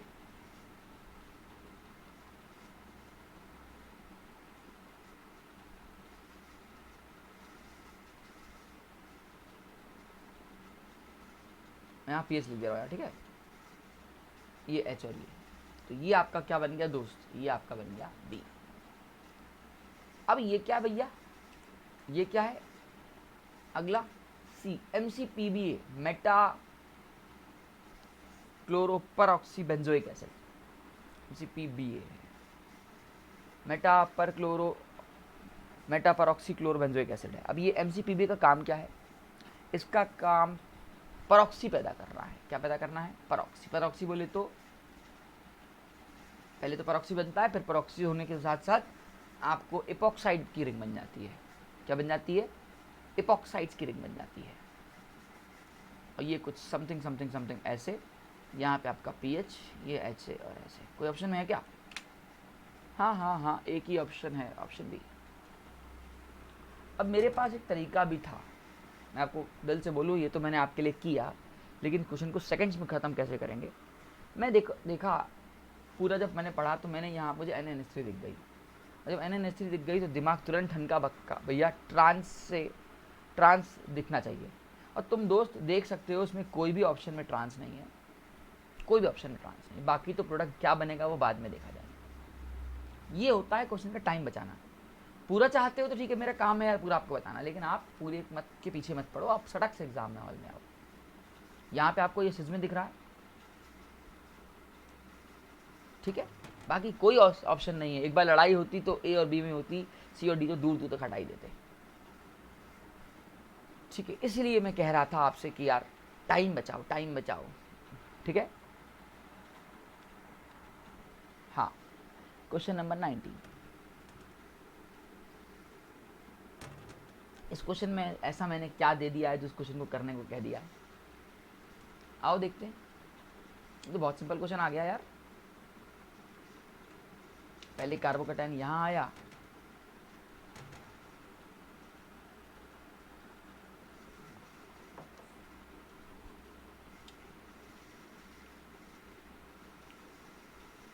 पॉजिटिव चार्ज यहाँ पहुँचा, फिर रिंग का एक्सपेंशन मार दियो,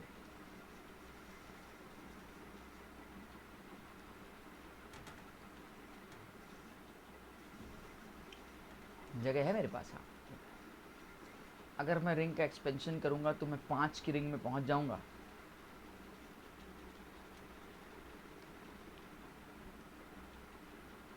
ठीक है, पहुंचूंगा। और 5 की रिंग के बाद तो मुझे मिथाइल शिफ्ट करना चाहिए,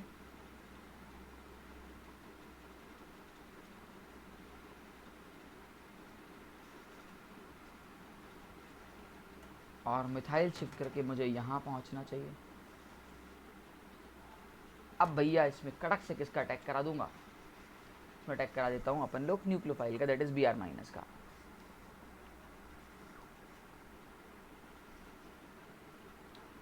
एक बार रिंग एक्सपेंड हो चुकी है, दोबारा की मत सोचना दोस्त, क्योंकि आपको यील्ड मिलेगी नहीं कुछ। कोई ऑप्शन दिख रहा है क्या,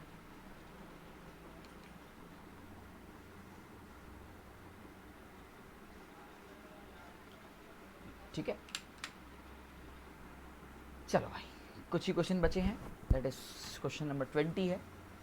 ये भी क्वेश्चन बहुत सिंपल है, बहुत बहुत तुच्चा क्वेश्चन है ये तो। क्या दे रखा है यार, NaI दे रखा है, एसीटोन दे रखा है, प्रोडक्ट पूछा है। NaI एसीटोन को देख के क्या नज़र आ रहा होगा, SN2 मैकेनिज्म नज़र आ रही होगी दोस्त। और अब आप बस इतना देखो कि RF और RBr में अच्छा लिविंग ग्रुप कौन सा, तो ये गुड लिविंग ग्रुप, तो Br जाना चाहिए, F रहना चाहिए। किस ऑप्शन में ऐसा हो रहा है, तो पहले ऑप्शन में हो रहा है, फिलहाल दूसरे में हो रहा है, लो तीसरे में बवाल हो गया, F को ही भेज दिया, है ना। तो बचता है A और B ऑप्शन। अब आपने पढ़ा हो कि SN2 में हमारा इन्वर्जन होता है, तो आपने इन्वर्जन कराना है। तो जो बी आर आपको नीचे दिख रहा है वो बी आर ऊपर दिखेगा, इसलिए ऑप्शन ए भी नहीं होगा और बचता है आपका ऑप्शन बी ओनली। ठीक है, बढ़ते हैं आगे दोस्त। हाँ, ये क्वेश्चन क्या कह रहा है, यहाँ पे दोस्त आपके सामने पीसीसी दे रखा है, तो पायरिडीन क्लोरोक्रोमेट, और आपने बहुत बार पढ़ा होगा कि पीसीसी आपको यहाँ पहुँचाता है। ये क्या है, डाइल्यूट एनएच, इसको अपन लोग दोस्त एल्डोल बुलाते हैं। और एल्डोल तो आप जानते ही हो, इसके 2 मोल ले लो, हीट भी दे रखा है, पानिया निकाल दियो।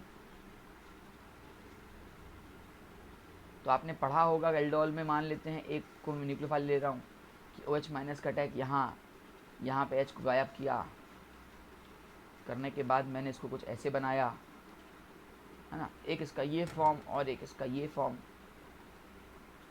ये इसका स्टेबल फॉर्म, इसका रिएक्टिव फॉर्म। तो आपको पता है कि रिएक्टिव फॉर्म ही मजबूर है आगे रिएक्शन कराने के लिए।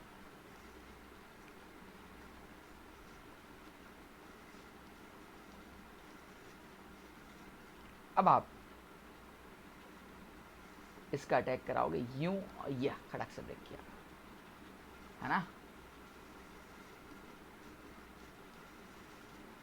है ना, ब्रेक किया। जब आपने इसको अटैक किया तो कुछ कहानी आपको ऐसी समझ में आएगी, ध्यान से देखना कि ये इसके साथ इंटरेक्ट कर रहा होगा, है ना भाई, ये न्यूक्लियोफिलिक एडिशन रिएक्शन हो रहा है ना। ओके, हाँ ठीक तो है। ओके, उसके बाद यहाँ कहीं H आया होगा,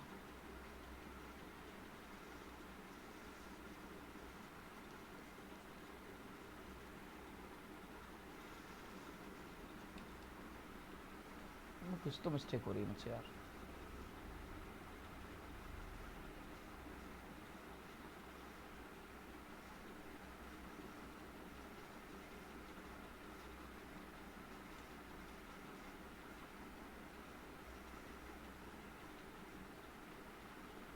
ये तो था C डबल बॉन्ड O में आपका ये R वाला पार्ट जाता था, खुलता था बॉन्ड, है ना।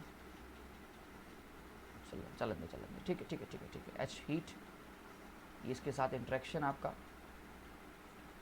और कहीं आप डबल बॉन्ड यहाँ बना दोगे, मतलब ये रिंग चिपक के कुछ ऐसी आ जाएगी, रिंग चिपकी हुई नज़र आएगी आपको इसके साथ, इसके साथ आपको रिंग चिपकी नज़र आएगी, ये देख सकते हो बी ऑप्शन में ऐसे कुछ। ठीक है, तो इसका ऑप्शन हो जाएगा। ओके, चलिए बढ़ते हैं आगे क्वेश्चन पे। अगला क्वेश्चन क्या कहता है भाई, ये क्वेश्चन बोल रहा है आइब्यूप्रोफीन बनाना है इसने। अभी आइब्यूप्रोफीन क्या है, कैसे बनता है, क्या करता है आइब्यूप्रोफीन, तो देखो क्या दे रखा है, ये CH3 समथिंग एल्स दे रखा है, तो ये हमारा फ्रिडल क्राफ्ट रिएक्शन है, वो भी एसाइलेशन है। ठीक है, फ्रिडल क्राफ्ट रिएक्शन है, तो कुछ हिस्सा तो यहीं कर दे के ख़त्म कर देता हूँ।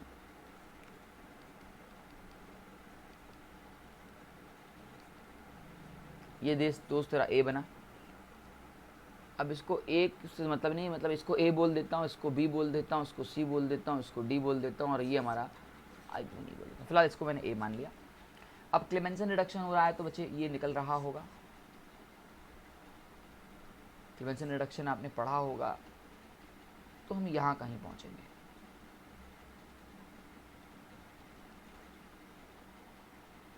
ठीक है, ये आपका B बन गया।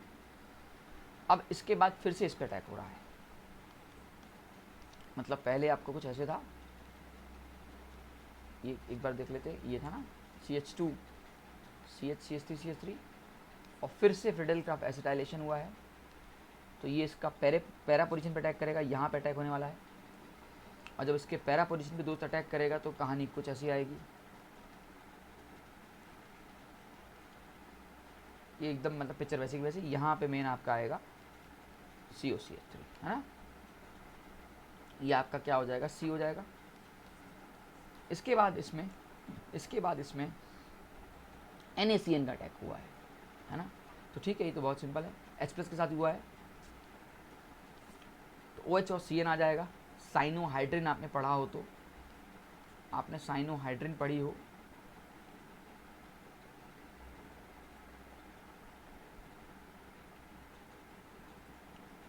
एक तरफ OH एक तरफ CN, ये CH3, और उसके बाद रेड फॉस्फोरस दे रखा है क्या, हाँ रेड फॉस्फोरस दे रखा है, और हाइड्रोलिसिस भी दे रखी है। तो सीधे सीधे कार्बोक्सिलिक एसिड बना दो यार।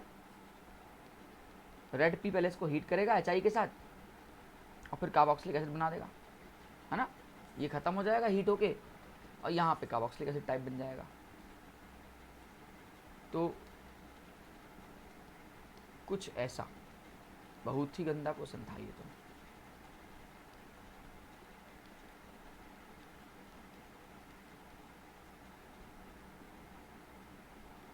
This is your perfect answer.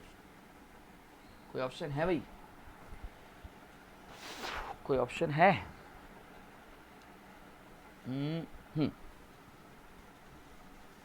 Option option option, यही, ये तो हटाओ पहले।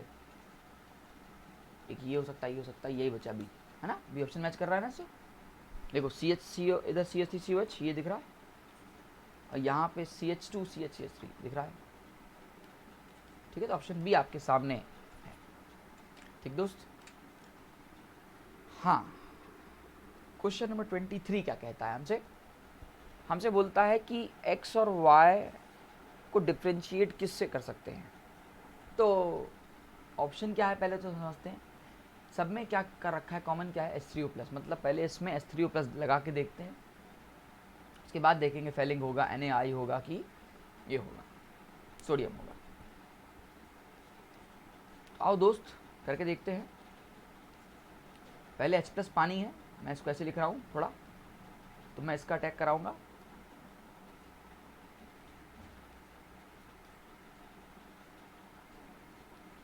यहाँ पे आएगा पॉजिटिव चार्ज, ये अच्छी बात है नहीं, इसलिए खड़क से बॉन्ड टूटेगा। चूंकि आप पानी का अटैक कर रहे हो तो ये अटैक यहाँ हो जाएगा। मैं एक साथ करा दे रहा हूँ यार, H+ को भी बाहर निकाल दे रहा हूँ एक साथ यार। और करने के बाद मैं कुछ ऐसे पहुँचूँगा, यहाँ आ जाएगा OH, ये वैसे का वैसे, ये वैसे का वैसे, यहाँ O, इसे बस चेक कर लूँ एक बार, एक O, एक ये, और यहाँ आएगा CH2OH। ठीक है, लेकिन आपके पास फिर से H+ है, तो इस बार H+ उसके पास जाएगा,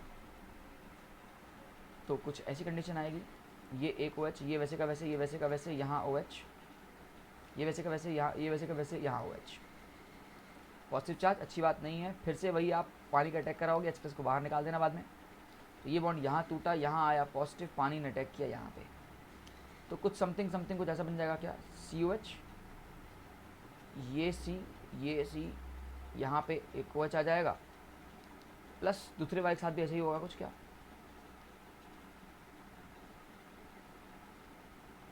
हाँ ये कुछ ऐसे, मतलब कुछ ऐसे इथेन का बनता है, ठीक है ना, कुछ ऐसा टाइप बन रहा है, हर जगह COH आ जा रहा है, मतलब फाइनली आपको कुछ ये मिल जा रहा है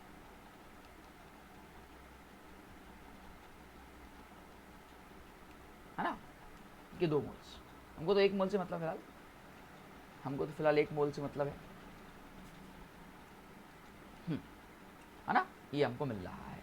मतलब ये हमारा कुछ दोस्त X हो सकता है, ये हमारा X बन गया होगा। अब Y के साथ क्या है, Y में क्वेश्चन ने क्या दिया था, कुछ ये दिया था क्या, ये ऐसे और फिर से H+,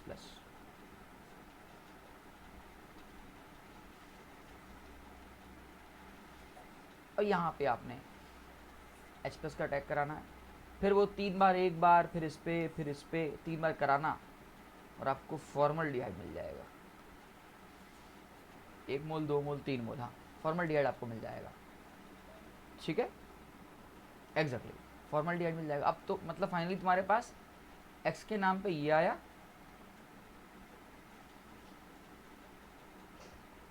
ठीक है, इसका जो प्रोडक्ट बना हाइड्रोलिसिस करने के बाद, और Y के नाम के प्रोडक्ट पे ये आया। मैं यहाँ की जगह दोस्त यहाँ लिख दे रहा हूँ, तो अब बस डिस्टिंग्विश हो जाएंगे। हाँ भाई, फेलिंग टेस्ट डिस्टिंग्विश कर सकता है इसको, है ना, हमने देखा फेलिंग टेस्ट से, पढ़ा होगा आपने फेलिंग टेस्ट। और दूसरा सोडियम से Na से भी कर सकते हैं। हाँ, ये O - Na+ आ जाएगा, हो जाएगा, ये जाएगा वो नहीं जाएगा, तो it can be differentiate.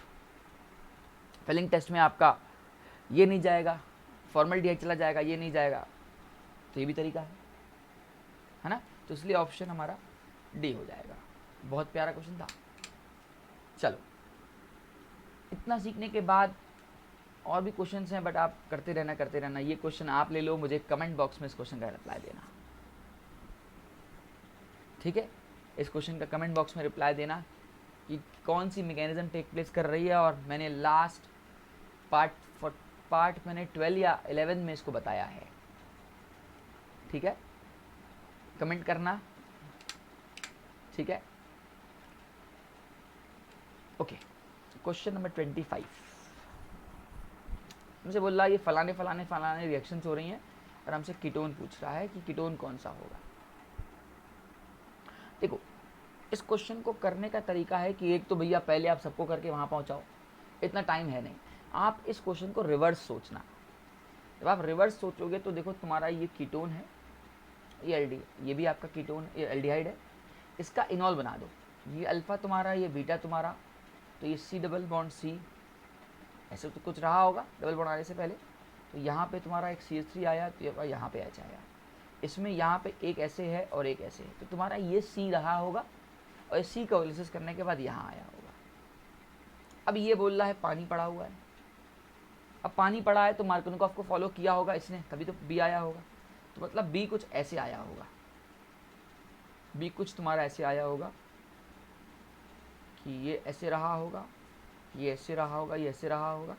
Carbocation यहाँ ज़्यादा स्टेबल है, तो पानी भी यहाँ पे आया रहा होगा, जो A से आया होगा। और फिर तुम्हारा कुछ ऐसे आया होगा। देख पा रहे हो दोस्त, ये तुम्हें 3 डिग्री अल्कोहल मिल रहा है, ठीक है। तो ये तुम्हारा B कुछ रहा होगा, है ना। अब बस ये सोचो कि इनमें से किसका रिएक्शन कराएं कि यहाँ पहुँचे। तो किसकी विंग सेम नज़र आ रही हैं, देख सकते हो, इधर भी 2 है, इधर भी 2 है। इसमें इधर 1 और 2 है, हटाओ दो, यही ऑप्शन हो गया 2 2। इधर 1 और 3 है, ये भी हटा दो। इधर 1 1 है, इसको हटा दो, तो ऑप्शन बी बचता। ओके ना, मेरी बात आप समझ पाए होगे। बहुत टुच्चा सा क्वेश्चन था, ठीक है दोस्त। आई होप आपको अच्छा लगा होगा ये वीडियो। ऐसे मैं बहुत सारे वीडियोस लेता आऊँगा, अच्छे अच्छे क्वेश्चंस की वीडियोस लाऊंगा, ठीक है। हमारे चैनल को प्लीज़ सब्सक्राइब जरूर करिएगा। वीडियो अच्छी लगी हो तो लाइक ज़रूर करना दोस्त। और जो क्वेश्चन के लिए मैंने कहा है, कमेंट पे रिप्लाई ज़रूर मारना, ठीक है। इसके अलावा ये ज़रूर मत भूलना यार, ये मेरा code Dhiren, that is DHIREN, यही आपको डायरेक्ट मेरे साथ इंटरेक्ट कराएगा।